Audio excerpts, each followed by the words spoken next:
राधा स्वामी जी, आज मैं सुनाऊंगी आप सभी को मेरी खुद की आप बीती। हमारा जो परिवार है, मायका परिवार है, शुरू से ही बाबा जी को बहुत मानता है। दादा परदादा सभी सावन सिंह महाराज जी से, चरण सिंह महाराज जी से, मौजूदा सतगुरु से सारा परिवार जुड़ा हुआ है। आगे जो बच्चे हैं वो भी बाबा जी को बहुत प्रेम करते हैं, उनसे जुड़े हुए हैं, सेवा पर जाते हैं। आज मैं आपको बताऊंगी कि मेरे साथ कैसे कैसे क्या हुआ जब मेरी शादी होनी थी। जब मेरी शादी होनी थी तो मेरे माता पिता को भी बहुत ज़्यादा चिंता हो गई कि हम बेटी के लिए हमें एक ऐसा रिश्ता चाहिए जो बाबा जी को परिवार मानता हो, डेरे को परिवार मानता हो। और मैं बचपन से ही बाबा जी से जुड़ी हुई थी, हमेशा सत्संग पर जाती थी। सत्संग सेंटर हमारे पास में ही था। मेरे जो पापा हैं वह शुरू से ही पाठी हैं, तो हम हमेशा ही सत्संग पर जाया करते थे। बाबा जी की जहाँ भी सेवा होती थी मैं जाया करती थी, तो हमें बहुत मज़ा आता था।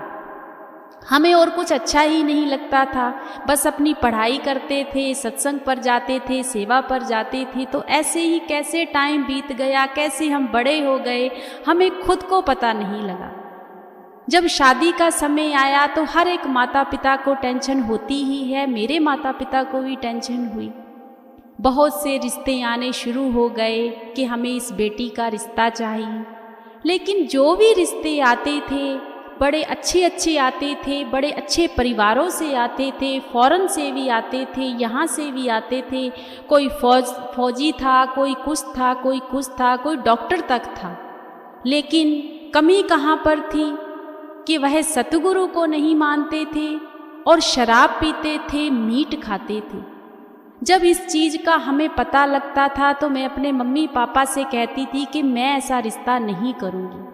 अब कुछ ऐसे भी रिश्ते आए जो बात पूरी पक्की भी हो जाती थी, लेकिन जब हमें पता चलता था कि नहीं ये तो खाते पीते हैं, मीट शराब खाते हैं, तो मैं मना कर देती थी कि नहीं ये रिश्ता मैं नहीं करवाऊंगी।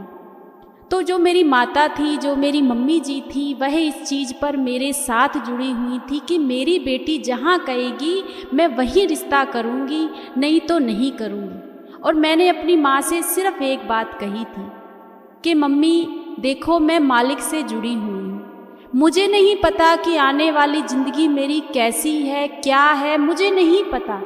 लेकिन मैं जहाँ भी रिश्ता करूँगी मैं बस एक ही चीज़ चाहती हूँ, वो भले ही डेरे जाएं ना जाएं, मुझे इस चीज़ से कोई फ़र्क नहीं पड़ता, बस मुझे मना ना करें, मुझे डेरे जाने दें, मुझे सतगुरु के घर जाने दें, बस मैं यही चाहती हूँ।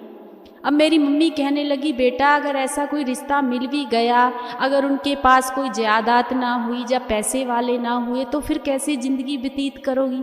मैंने कहा इतना भी मालिक ने मेरी बुरी किस्मत नहीं लिखी है, मालिक सब कुछ मुझे देगा, लेकिन मुझे ऐसा ही परिवार चाहिए। ऐसे ही समय बीतता गया, घर में टेंशनें बढ़ती गईं कि रिश्ता ऐसा कहाँ से आएगा। तो एक परिवार था जो सत्संगी था, उन्होंने कहा कि ऐसे ऐसे हमारी रिश्तेदारी में एक परिवार है, वह परमार्थ से तो बहुत जुड़े हुए हैं लेकिन डेरे नहीं जाते, ना तो उनके घर मीट शराब है और परिवार भी बहुत अच्छा है। 2 लड़के हैं, मम्मी पापा हैं उनके, छोटा सा उनका परिवार है और लड़का भी पढ़ा लिखा है, अपनी अभी पढ़ाई कर रहा है। तो अगर हो सकता है तो यह वाला रिश्ता आप लोग देख लो। जब परिवार वालों से, सत्संगी परिवार वालों ने बात की तो परिवार वाले कहने लगे कोई बात नहीं, बात कर लेते हैं। जब लड़का मेरे परिवार वालों ने देखा तो लड़का अच्छा था, सुंदर था, अच्छा था, पढ़ा लिखा था, अभी अपनी पढ़ाई कर रहा था, तो परिवार वाले भी सारे बहुत अच्छे थे।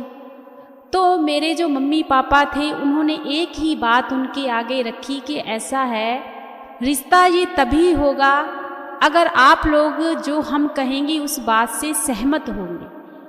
तो जो मेरे मम्मी पापा थे उन्होंने कहा कि देखो बेटा ऐसा है कि हमारी जो बेटी है वह डेरे जाती है, गुरु को मानती है, बहुत से उसे रिश्ते आए हैं, लेकिन उसका बस एक ही मानना है कि उसे कभी डेरे जाने से मना मत करना।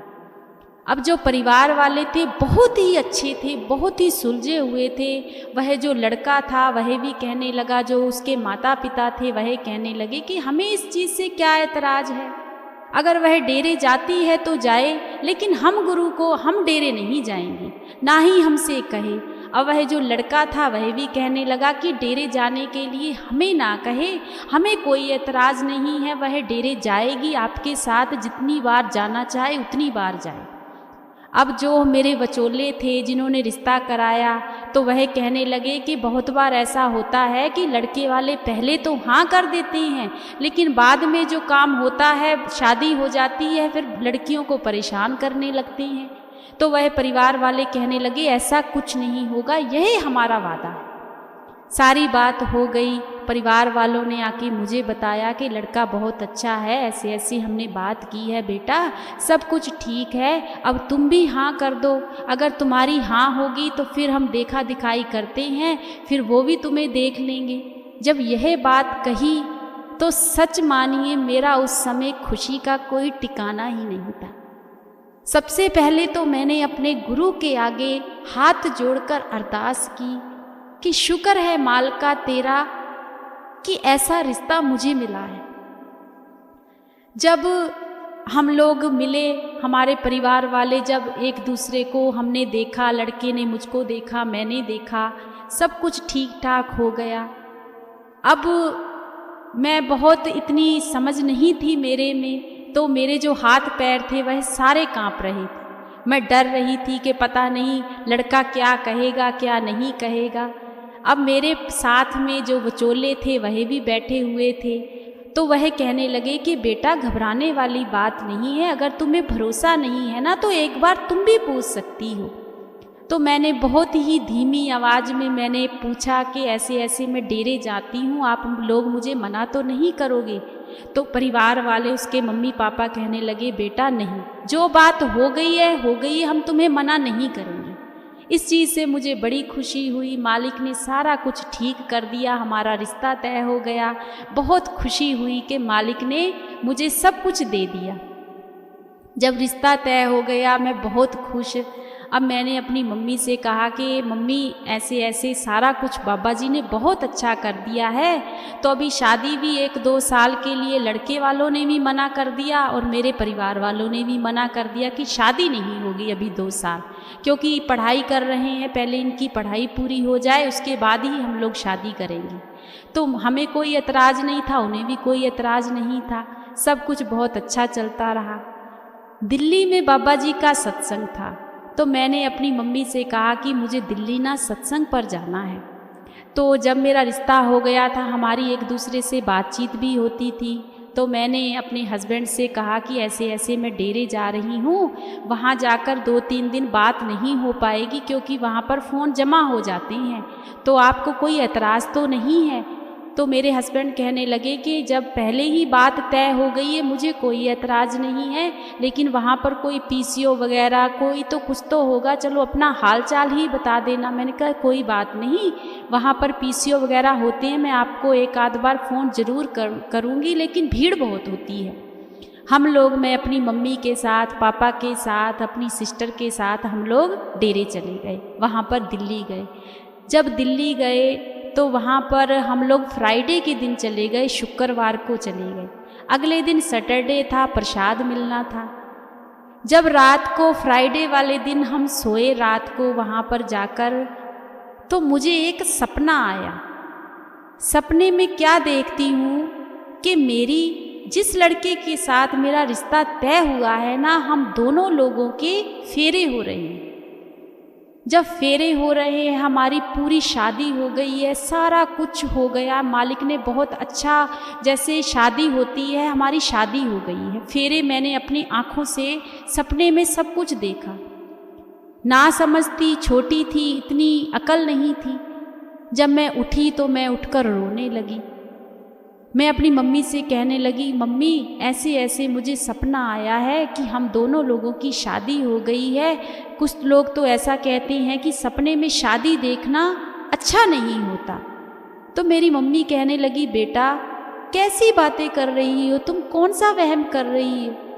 बाबा जी के घर आई हो, यह तो बाबा जी ने तुम्हारा रिश्ता जोड़ा है, सब कुछ मालिक कर रहे हैं, तुम्हें क्या पता? इतने समय से तो तुम बाबा जी से जो चाहती थी तुम्हें वह मिल गया, अब तुम कह रही हो कि यह सपना देख लिया है।